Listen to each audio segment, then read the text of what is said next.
अस्सलामुअलैकुम, आप देख रहे हैं समा। मैं हूं रमीज अहमद और मैं हूं सबा शेख। बुलेटिन में कहेंगे खुशामदीद। आगाज करेंगे वफाकी वज़ीर इत्तलात फवाद चौधरी के समा को तहलका खेज इंटरव्यू से। उनका कहना है कि वज़ीर आज़म की जान को खतरात हैं, लेकिन वो सिक्योरिटी की परवाह नहीं करते हैं। उनका ये कहना है कि वज़ीर आज़म ने अब अपनी नकलो हरकत महदूद कर दी है। फौजी अड्डे मांगने की बात ऑफिशियली नहीं होती। तालिबान हमारे कंट्रोल में नहीं है। हमारे यहाँ कुछ इंटेलेक्चुअल्स हैं जो हर वक्त पाकिस्तान के खिलाफ बात करते हैं। शर्मनाक नेटवर्क में नवाज शरीफ और मीडिया के कुछ लोग मिलकर फौज के खिलाफ प्रोपेगेंडा करते हैं। किस तरीके से हो सकता है कि आप सीवी उठा के आएँ और कहें कि मैं नवाज शरीफ की बेटी हूँ या मैं जरदारी साहब का बेटा हूँ, इसलिए मुझे इनहेरेंटली ये पार्टी जो है वो जायदाद के हिस्से के तौर पे मिल गई है। ऐसे तो नहीं होता दुनिया में। अब यहाँ पे हम ये देख रहे हैं कि ये ट्रांसफॉर्मेशन हो रही है। और फिर आपने देखा है कि अनफॉर्चुनेटली जो बड़ी लीडरशिप है उनमें किसी ने कभी को मॉरल स्टैंड नहीं लिया यहाँ पे कि भाई आपका क्या हक है, आप किस तरीके से आके जो है वो लीड करना शुरू हो गई हैं। और जो चौधरी निसार साहब जैसा बंदा जो है जो खड़ा भी हुआ था वो फारो हो गया। हवाई अड्डे देने का मसला एब्सोल्युटली नॉट कहा प्राइम मिनिस्टर। हवाई अड्डे मांगे थे अमेरिका ने। ये शुरू कहाँ से हुआ था?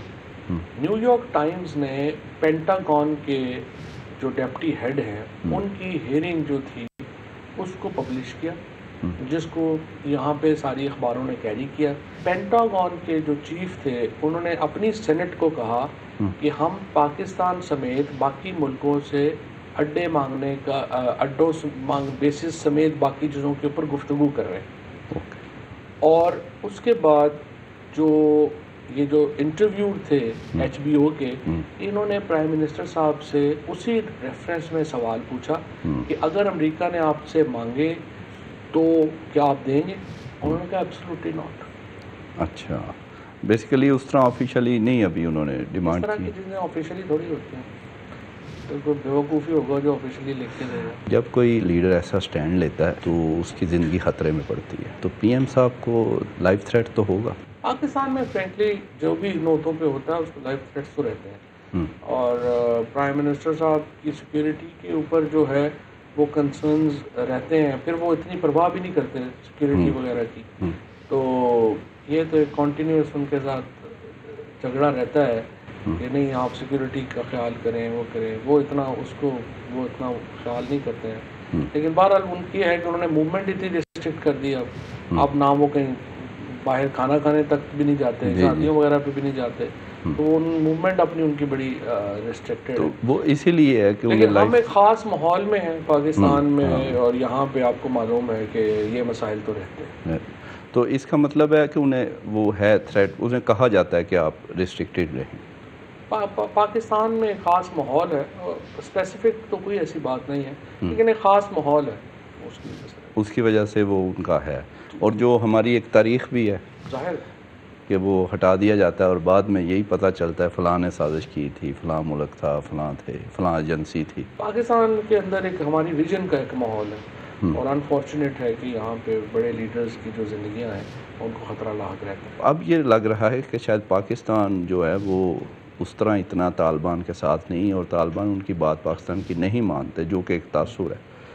तो कहाँ खड़ा है पाकिस्तान? ये वाकई ऐसा है तालिबान बात नहीं मान रहे इस वक्त पाकिस्तान की? देखें, बात ये हमारा तालिबान हमारे कंट्रोल में नहीं है, लेकिन हमारा उनके ऊपर लेवरेज है। और मैं आपको ये भी बता दूँ, ये फैसले जो रीजन के हैं ये पाकिस्तान की मर्ज़ी के बगैर नहीं हो सकते। पाकिस्तान दुनिया का 5वां बड़ी कौम है, हम 7 न्यूक्लियर नेशंस में शामिल हैं।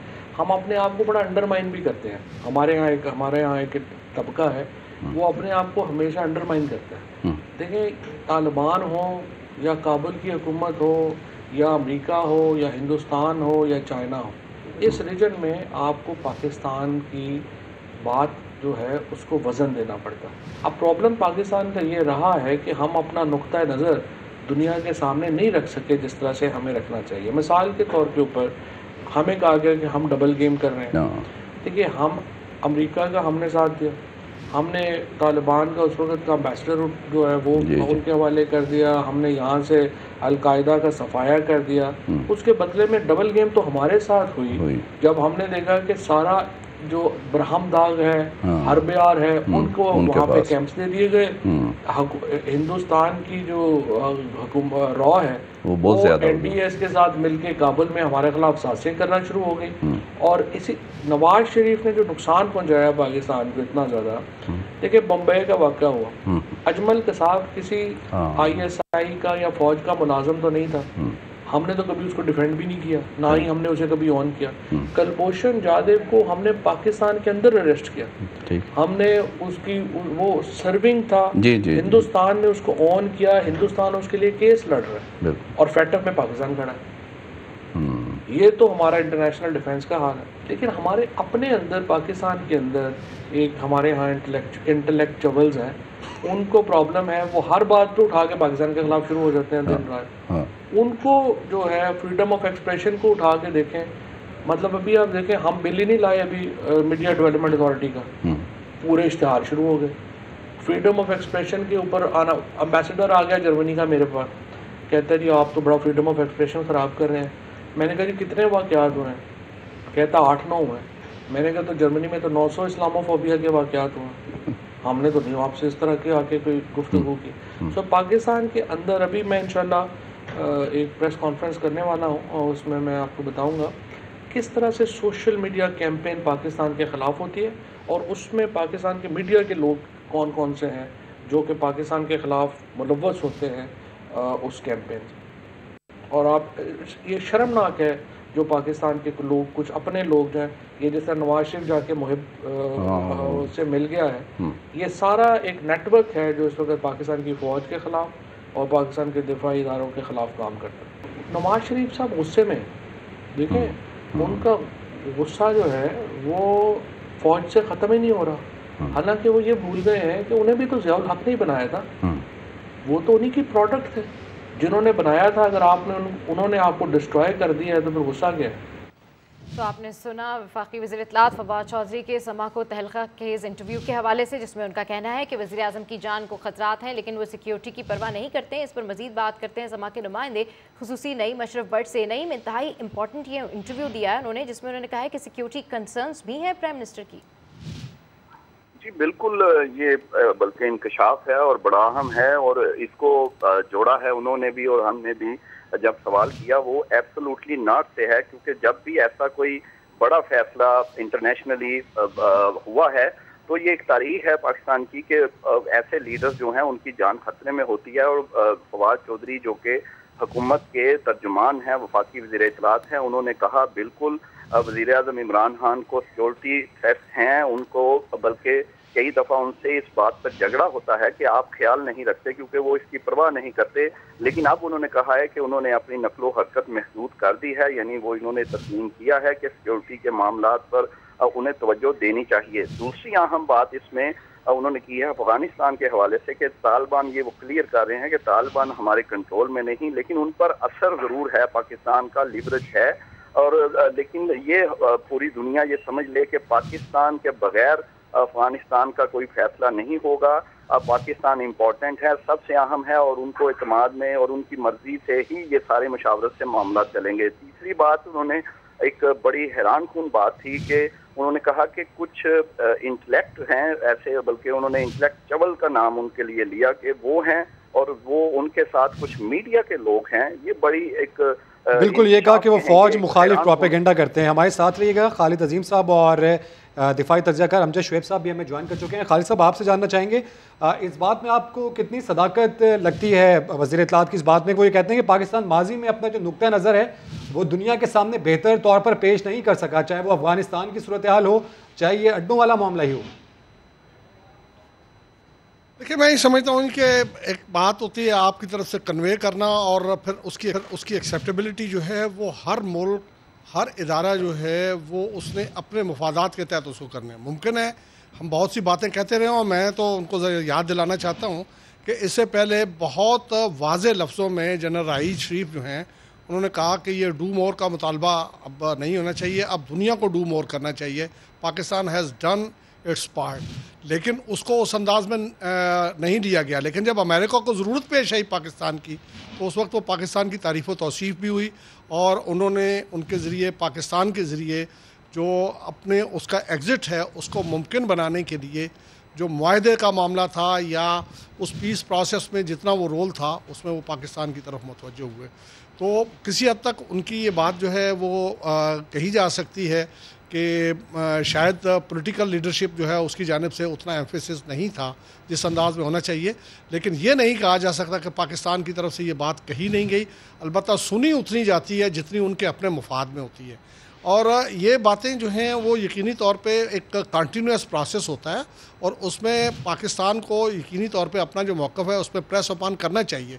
और इससे पहले भी पाकिस्तान बार बार दुनिया को ये बताता रहा है, बावर कराता रहा है कि हमने बहुत बड़ा नुकसान उठाया है, हमने ये जो वार ऑन टेरर है इसमें पाकिस्तान ने जो रोल प्ले किया उसकी पाकिस्तान को बहुत बड़ी कीमत अदा करना पड़ी है, अपने लोगों की हलाकत की सूरत में भी, और उसके साथ साथ हमारा पूरे का पूरा जो मईशत का मामला है वो एक तरह से बैठ गया। हमने जो है वो कई 100 अरब डॉलर जो हैं वो उनका नुकसान उठाया। तो ये सारी चीजें बिल्कुल खालिद अजीम साहब, पाकिस्तान ने पूरी कोशिश की है कि वो दुनिया को बता सके कि उसने क्या क्या कुर्बानियां दी हैं। अमजद शुएब साहब ने भी हमें ज्वाइन किया है, बहुत शुक्रिया सर, आपने समा के लिए वक्त निकाला। सर, ये अहम गुफ्तगू की है समा से वफाकी वज़ीर इत्तलात फवाद चौधरी ने, जिसमें उनका कहना है कि वज़ीर आज़म की जान को खतरात हैं लेकिन वो सिक्योरिटी की परवाह नहीं करते। इसके अलावा भी उन्होंने बहुत सारी बातें इस इंटरव्यू में की हैं, लेकिन मेनली जो उन्होंने बात की है वो ये की है कि सिक्योरिटी कंसर्न्स हैं प्राइम मिनिस्टर को। जी सर। बिस्मिल्लाहिर्रहमानिर्रहीम। देखिए, बहुत सारी कुव्वतें खुश नहीं हैं हमारे वज़ीर आज़म की साफ़गोई पे, उनके बयानात पे। और अगर आप ट्विटर पे भी देख लें तो बाज़ अमेरिकन खासे इन्फ्लुएंशियल लोग वहाँ पे वो बड़ी ऐसी बातें कर रहे हैं जिससे कि लगता है कि कहीं ना कहीं कोई चीज़ को कब हो रही है, को ख़तरात मंडला रहे हैं।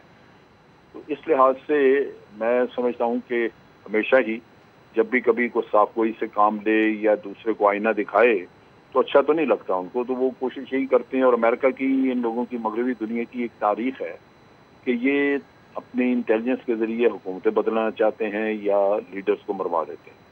तो इस वजह से हमें तो तारीख के सबक लेना चाहिए और एहतियात करनी चाहिए। जितना भी इस मामले में आप एहतियात करें और सिक्योरिटी अपनी जो है उसको मजबूत करें, वो हमारे मुफाद में होगा। जी बिल्कुल ठीक कह रहे हैं कि जितना भी इसके ऊपर एम्फसाइज किया जाए ये हमारे मुफाद में होगा। खालिद अजीम साहब, कैसे देख रहे हैं आप फवाद चौधरी के इस इंटरव्यू को, जिसमें उसमें ये भी कह रहे हैं कि वो कुछ ऐसे लोग हैं, कुछ ऐसे इंटेलेक्चुअल्स हैं जो हर वक्त पाकिस्तान के खिलाफ बात करते हैं, ये शर्मनाक नेटवर्क है। उन्होंने कहा इस हवाले से वो आगे आने वाले दिनों में प्रेस कॉन्फ्रेंस भी करेंगे। जी ऐसा मुद्दतों से चला आ रहा है, और मैं ही समझता हूँ कि अब तो चूँकि मीडिया बहुत वाइब्रेंट है, सोशल मीडिया की शक्ल में बहुत सी ऐसी चीज़ें जो पहले कभी कई दिनों में ट्रैवल करके आती थी, अब वो सेकंड्स में सामने आ जाती हैं। लेकिन पाकिस्तान के हवाले से इस किस्म के अनासर जो हैं हमेशा मौजूद रहे हैं, और उसमें वो उनके ऊपर जो टैग है वो भी दानिश्वर का लगा हुआ होता था, और उसके नतीजे में वो ये सारी बातें करते रहे। और फिर ऐसी चीज़ें भी साबित हुई हैं कि वो लोग जो हैं वो डेफिनेटली जो पाकिस्तान के दुश्मन हैं उनके किसी न किसी तरह से उनके नेटवर्क में वो मौजूद रहे हैं। किसी ज़माने में सोवियत यूनियन इस मामले में बहुत रोल प्ले करता था कि वो हमारे यहाँ के जो दानिश्वर हैं उनको प्रमोट करता था या उनको किसी अंदाज में वो सपोर्ट देता था, और यहाँ पे उनके मकासद की को बात जो है वो की जाती थी। फिर इंडिया जो है वो बहुत इसमें बहुत आगे है, उसने हमारे कुछ सेपरेटिस्ट जो हैं वो उनके साथ उसके राब्ते जो हैं वो भी अब सामने आ गए। कराची में जो एक तंजीम सबसे ज़्यादा मौसर किरदार अदा करती रही MKM, उसके साथ उसके राब्ते जो हैं वो भी आए। यही बात जो है बाने ही जो है वो उसको कहा जा सकता है कि जो हमारे दानिश्वर हैं या जिनको किसी न किसी अंदाज में मीडिया के अंदर कोई जिनका रोल है, उनके साथ ये अलमिया है कि वो इस किस्म की बातें करते हैं। उसमें बाज़ औक़ात तो कुछ यहाँ का लोकल गुस्सा भी हो सकता है, और बाज़ औक़ात जो है वो उनके कनेक्शंस ऐसे अनासर से बैरून मुल्क भी जाके मिलते हैं, और बाज़ औक़ात वो और ऐसी क़ुव्वतें जो बज़ाहिर तो हमारी दुश्मन नहीं है और कभी हमारे साथ उनका कोई ताल्लुक़ भी है, लेकिन उनका एक मखसूस एजेंडा हमारे यहाँ से रिलेटेड है और जिसके बारे में अब ये कहा जा सकता है कि जो एब्सोल्युटली नॉट वाली बात करनी पड़ी है, उन सारी चीज़ों का वो फिर बात ज़रूरी नहीं होता कि वो अपना वो टारगेट जो है वो सामने रखें, वो पाकिस्तान के अंदर कोई और इशू उठा के इस किस्म के अनासर जो हैं उनकी सरपरस्ती करते हैं, उनको थपकी देते हैं या उनके साथ वो राब्ते में होते हैं। और कुछ यहाँ पे जो लोकल गुस्सा है उसका भी अमल दखल होता है और उसमें हम ये इस हद तक आगे चले जाते हैं कि अगर हमारे आपस में कोई इख्तलाफात हैं किसी अपनी हुकूमत से या किसी दूसरी पॉलिटिकल पार्टी से, तो हम उसको जो है वो बहुत दूर तक लेके चले जाते हैं और उसमें इस बात का ख्याल हम ये नहीं करते कि इसके बिल्कुल बहुत सी आम चीज़ें हैं जिस पर ध्यान देना चाहिए। जो बात करता है पाकिस्तान पीपल्स पार्टी के सीनियर रहनुमा कमर जमान कायरा साहब हमारे साथ मौजूद हैं। कायरा साहब, वज़ीर इत्तलात ने एक अहम इंटरव्यू दिया है समा को जिसमें कई अहम बातें की हैं। वज़ीर आज़म की जान को ख़तरात के हवाले से भी बात की, अफ़गानिस्तान की सूरत हाल के तनाजुर में भी उन्होंने बात की। आप समझते हैं जो मौजूदा सूरत हाल है इस वक्त हुकूमत को क्लैरिटी है अपने तमाम तर बयानात के हवाले से और जो मामलात हैं उनका इदराक भी बेहतर तौर पर है?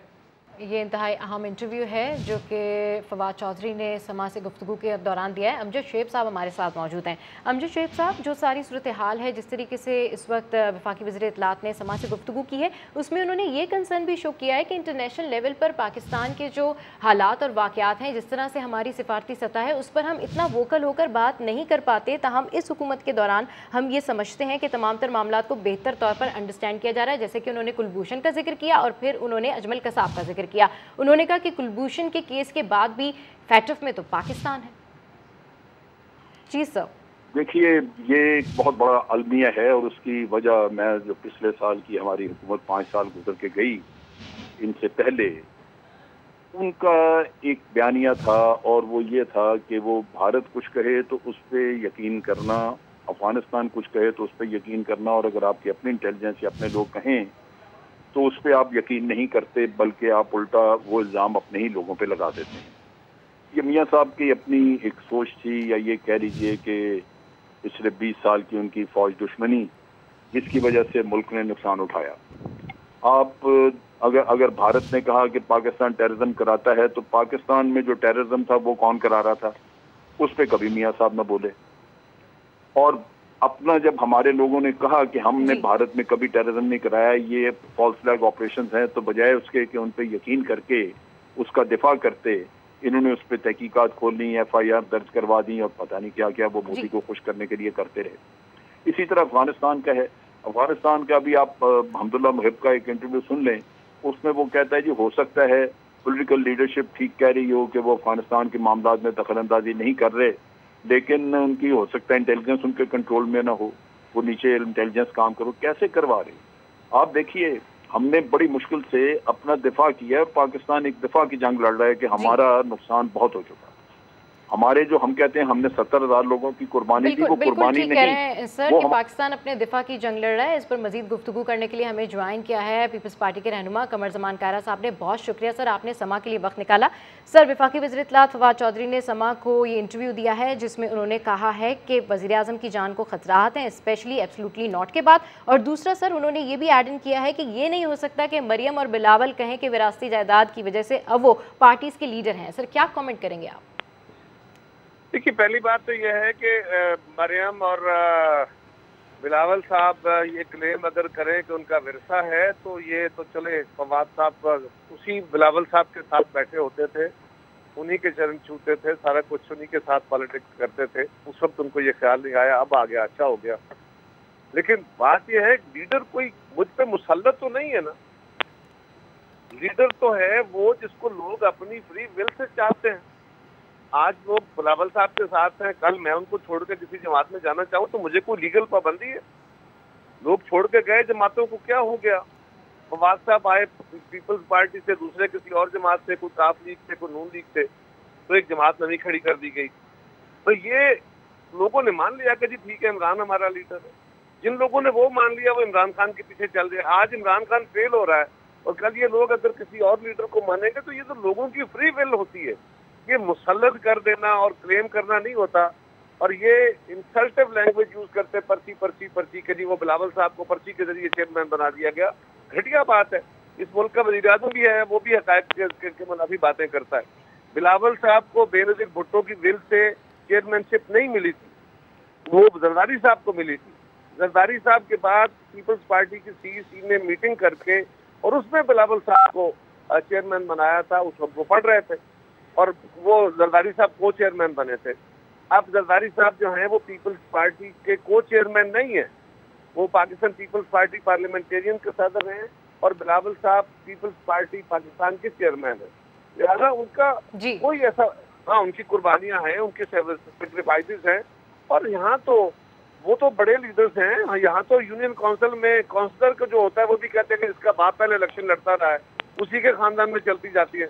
तो वो जो जमहूरी मुआशरे, जमहूरी कदरें तगड़ी होती हैं तो लोग फिर प्रिंसिपल्स को और जमातों को और सिंबल्स को और मैनिफेस्टोज को वोट देते हैं। तो अल्लाह करे वो वक्त हमारे यहाँ आए, लेकिन आए कैसे कि जब जमातें तोड़नी हो तो पीपल्स पार्टी को सबसे पहले तोड़ना है, क्योंकि ये इंसाफ की बातें करती है, ये आइन की बातें करती है, ये आइन के अंदर रह के सारे इदारों को कहती है कि आइन के मुताबिक चलो। तो जब इस तरह के माहौल में बातें की जाए तो जमातों को अपना वजूद रखना मुमकिन नहीं रहता। और ये बांग्लादेश में भी ऐसा है, हिंदुस्तान के अंदर भी ऐसा है और यहाँ पे भी ऐसा है। बर्रे-सगीर की सबसे पुरानी जमात कांग्रेस, वहाँ आज भी जो नेहरू खानदान है उसके लोग बैठे, लोग उनको फॉलो करते हैं फिर, लेकिन उन्होंने अपनी एबिलिटी की बुनियाद पे, अपनी काबिलियत की बुनियाद पे उन्होंने आगे रहना होता है, वरना रिप्लेस हो जाते। तो ये तो बड़ी फजूल बात है। ठीक है, बहुत शुक्रिया पीपल्स पार्टी के रहनुमा कमर जमान कायरा, अमजद शुएब साहब और खालिद अजीम साहब समा से गुफ्तगू कर रहे थे। आज़ाद कश्मीर कानून साज असम्बली में उलमा और मशाइख, टेक्नोक्रेट और बैरून मुमालिक मुकीम कश्मीरियों के लिए मुख्तस 3 नशिस्तें पाकिस्तान तहरीक इंसाफ के हिस्से में आ गई हैं। इस तरह तहरीक इंसाफ की नशिस्तें कुल मिलाकर 32 हो चुकी हैं। तो आज़ाद कश्मीर कानून साज असम्बली में उलमा और मशाइख, टेक्नोक्रेट और बैरून मुल्क मुकीम कश्मीरियों के लिए मुख्तस 3 नशिस्तें पाकिस्तान तहरीक इंसाफ के हिस्से में आ गई हैं। इससे पहले हमने देखा कि 26 नशिस्तें थी पाकिस्तान तहरीक इंसाफ के हिस्से में और अब कुल मिलाकर ये नशिस्तें 32 हो चुकी हैं। आज़ाद कश्मीर कानून साज असम्बली, यहाँ पर उलमा और मशाइख, टेक्नोक्रेट और बैरून मुमालिक मुकीम कश्मीरियों के लिए मुख्तस 3 नशिस्तें पाकिस्तान तहरीक इंसाफ के हिस्से में आ गई। बुलेटिन में आगे देखिए, इस्लामाबाद में स्मार्ट लॉकडाउन। वफाकी वज़ीर दाखिला शेख रशीद ने नून लीग को मुफाहमत और मुज़ाहमत की सोचों का मलकूबा करार दे दिया। कहा कामयाब दोनों में से एक भी पॉलिसी नहीं होगी। इमरान खान खुशनसीब है कि उन्हें न जियालों से कोई खतरा है और न ही मतवालों से। इस्लामाबाद में प्रेस कॉन्फ्रेंस करते हुए अपोजिशन को इक़्तिदार के भूखों का जुम्मा बाजार कह दिया।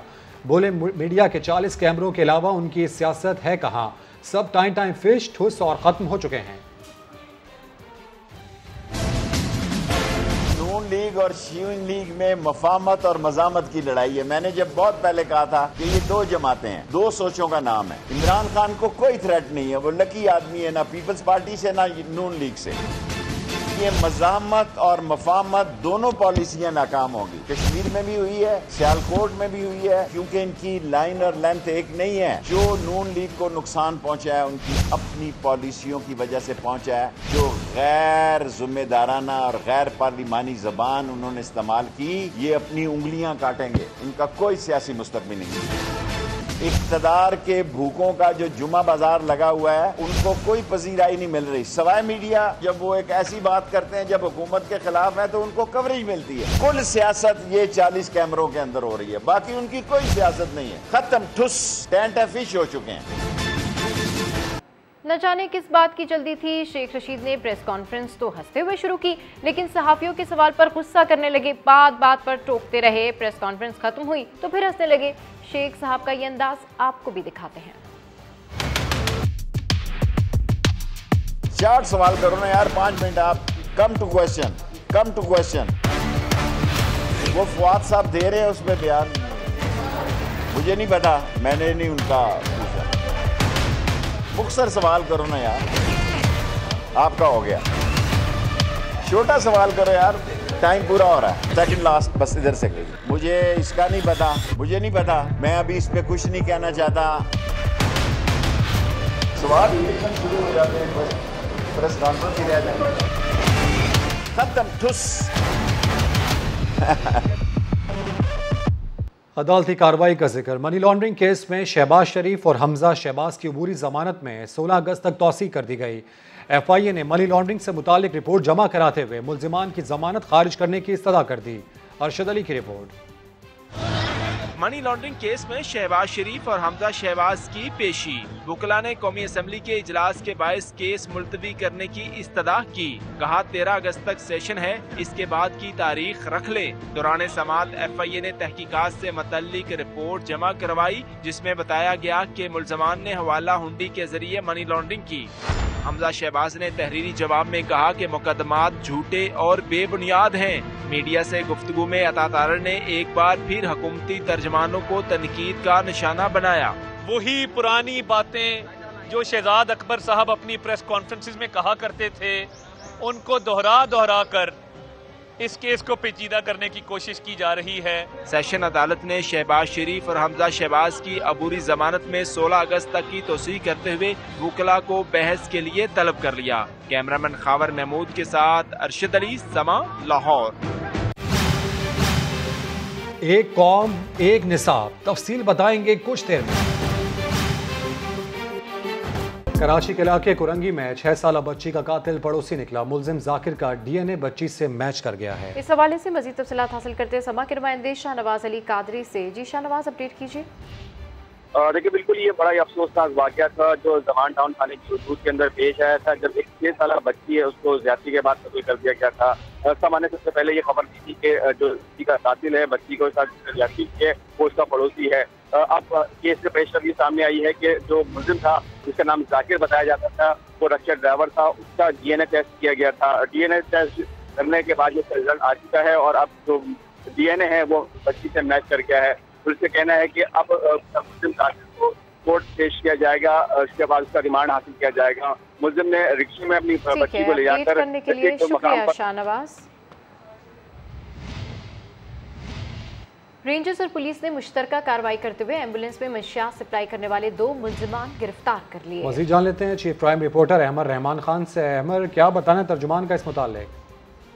जी बिल्कुल, 2 इंतहाई मतलूब मुल्जिमान हैं, रिजवान अहमद और मोहम्मद सहेल। उनको गिरफ्तार किया गया है। मुल्जिमान एम्बुलेंस के जरिए जो है वो मंशियात लोड करके किमाड़ी के इलाके से रेलवे कॉलोनी की जानिब जो है वो जा रहे थे। जब इनको पुलिस और रेंजर्स की जानिब से रोका गया, इनके कब्जे से 12 किलो चर्च भी बरामद हुई है और एक एम्बुलेंस भी बरामद हुई है। मुल्जिमान ने इंकिशाफ किया है कि माजी में भी इसी तरह कराची के मुख्तलिफ इलाकों में एम्बुलेंस के जरिए मंशियात की सप्लाई कर चुके हैं। इनसे अभी मजीद तफ्तीश की जा रही है कि ये मंशियात कहाँ से लाए थे और कौन इनके दीगर साथी हैं। जी, अपडेट्स के लिए शुक्रिया अहमर।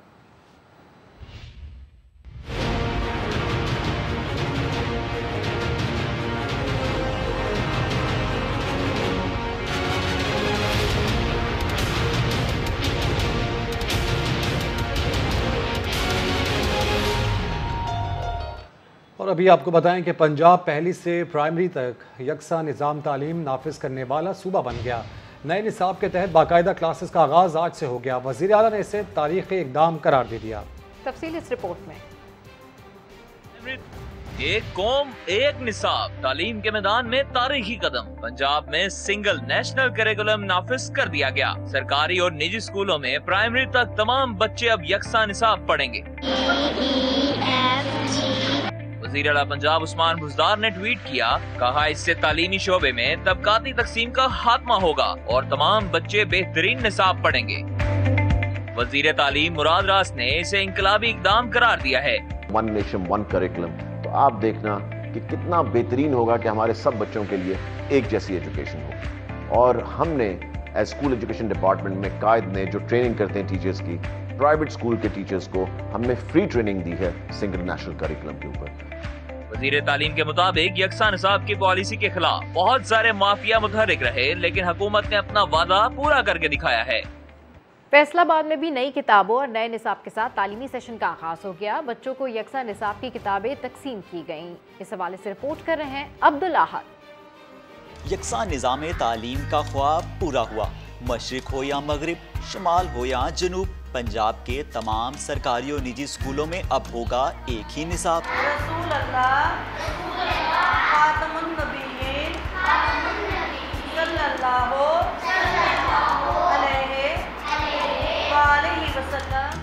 हाथों में नई किताबें थामे बच्चे भी खुश नजर आए। बहुत अच्छा फील हो रहा है कि छुट्टियां खत्म हुई हैं तो हम आए हैं और नई किताबें मिल चुकी हैं। बच्चों की ज़हनी सलाहियतों को देखकर बनाए गए नए तालीमी निसाब को असातिज़ा ने भी मयारी करार दिया। सिंगल नेशनल करिकुलम के सिलसिले में वो जो बनाई हैं नई किताबें गवर्नमेंट ने बच्चों को जो है वो डिलीवर कर दिया है। थोड़ा सा टफ तो है क्योंकि ये ज़ाहिर चेंजेस आई हैं और दुआ है हमारी कि हमारे बच्चे उसको पिक करें और इस सिलसिले में जो है ख़ास तौर पे ट्रेनिंग कराई जा रही है टीचर्स को। निजी स्कूलों की भारी फीसों से बचते सरकारी स्कूलों में बच्चों को पढ़ाने वाले वालिदैन भी प्राइमरी जमात तक यकसा निसाब से खुश नजर आए। कैमरामैन हैदर अली के साथ अब्दुल अहद, सामा, फैसलाबाद। सरकारी स्कूलों में तो बच्चों को नए निसाब की किताबें मिल रही हैं, लेकिन मुल्तान के निजी स्कूलों में पढ़ने वाले बच्चे परेशान हो गए। किताबों की दुकानों पर वालिदैन का रश लग गया, लेकिन किताबें शॉर्ट हो गईं। क्या सूरत हाल है, बता रहे हैं समा के नुमाइंदे राशिद हमीद। जी बिल्कुल, पंजाब भर में प्राइमरी तक जो है यकसा तालीमी निसाब मुतारफ़ करा दिया गया है और मुल्तान के किताब घरों में जहाँ पर जो दुकानें हैं यहाँ पर किताबों की काफ़ी ज़्यादा शॉर्टेज दिखाई दे रही है। इस वक्त जो है यहाँ दुकानों में काफ़ी रश दिखाई दे रहा है। इस वक्त जो है दुकानदार अदनान हमारे साथ मौजूद है, हम इनसे मज़ीद जानते हैं। सर, कौन कौन सी किताबें शॉर्ट हैं और क्या मुश्किलात हो रही हैं? ये तमाम क्लासेस की बुक्स वगैरह इन्होंने तब्दील कर दी गई है, जिसके हमारे इल्म में नहीं था। हमारे पास बहुत सारा स्टॉक पड़ा हुआ है, अब हम स्टॉक कहाँ लेके जाएँ? हमारे पास कस्टमर आता है, चीज़ मांगता है, हमारे पास अवेलेबल नहीं होती। जी बिल्कुल, जैसा कि आपने सुना कि जो किताबें हैं वो काफ़ी शॉर्ट हैं, जिसकी वजह से जो दुकानदार हैं उन्हें भी काफ़ी मुश्किलात का सामना करना पड़ा है और वालिदैन अपने बच्चों के हमरा यहाँ पर आ रहे हैं, उन्हें भी काफ़ी मुश्किलात का सामना करना पड़ा है क्योंकि एकदम जो है जो तालीमी निसाब है उसको तब्दील कर दिया गया है प्राइमरी तक। जी, सदर all Pakistan private schools federation Kashif Mirza का कहना है कि मार्केट्स में निसाब की किताबें दस्तयाब नहीं। बच्चों का पहले ही बहुत नुकसान हो चुका है, किताबें नहीं मिलेंगी तो मजीद नुकसान होगा। आपकी मार्केट्स में बुक्स अवेलेबल नहीं है, एनओसी अभी 8-10 दिन हुए हैं आपने दिए हैं, तो ये बड़ा अलमिया होगा कि हमारे बच्चों का जो 6 माह पहले सेशन को आगे करके जाया किया गया और मजीद अगर 6 माह मजीद बुक्स अवेलेबल नहीं होंगी तो ये तो पूरा साल हमारे बच्चों का जाया होगा। और जाएगा तो मैं दरखास्त करूंगा प्राइम मिनिस्टर इमरान खान साहब से कि एक तो फौरी तौर पे सिंगल एजुकेशन सिस्टम को इम्प्लीमेंट करें जो कि सिंगल नेशनल करिकुलम जो है उसका पार्ट है। अगर जिसमें हमारी बहुत सी रिजर्वेशन है क्योंकि ना तो ये सिंगल है ना ही ये नेशनल है, लेकिन बावजूद इसके आपकी एक अच्छी नीयत को और गवर्नमेंट के इस अच्छी चीज को अप्रिशिएट करने के लिए हम आपके साथ हैं। पेशावर के लेडी रेडिंग अस्पताल में फायरिंग से एक शख्स जान से गया। मरने वालों को फायरिंग करके जख्मी किया गया था। अस्पताल के गेट पर दोबारा फायरिंग की गई। इसी पर अपडेट्स हासिल करेंगे समा के नुमाइंदे सज्जाद हैदर से। सज्जाद, क्या ये मामला था और अस्पताल की अपनी सिक्योरिटी कहाँ थी? जी बिल्कुल, ये अफसोसनाक वाकया जो है LRH के अहाते में पेश है। इमरजेंसी के पास ही गेट के ऊपर जब मुलजिम एक शख्स को जो है जख्मी हालत में अस्पताल इलाज के लिए लाया जा रहा था तो मुलजिमान ने जो है उसको अस्पताल में उसके जो है अहाते में उसके ऊपर जो है दोबारा फायरिंग की, जिससे वो जो है उधर ही कत्ल हो गया और मुलजिमान जो है मौके से फायदा उठाते हुए फरार होने में कामयाब हो गए। अस्पताल इंतजामिया ने इस हवाले से भी जो है इंक्वायरी कमेटी तश्कील दे दी और उनका यही कहना है कि अस्पताल के हाथे में ऐसा वाकया कैसे पेश आया है।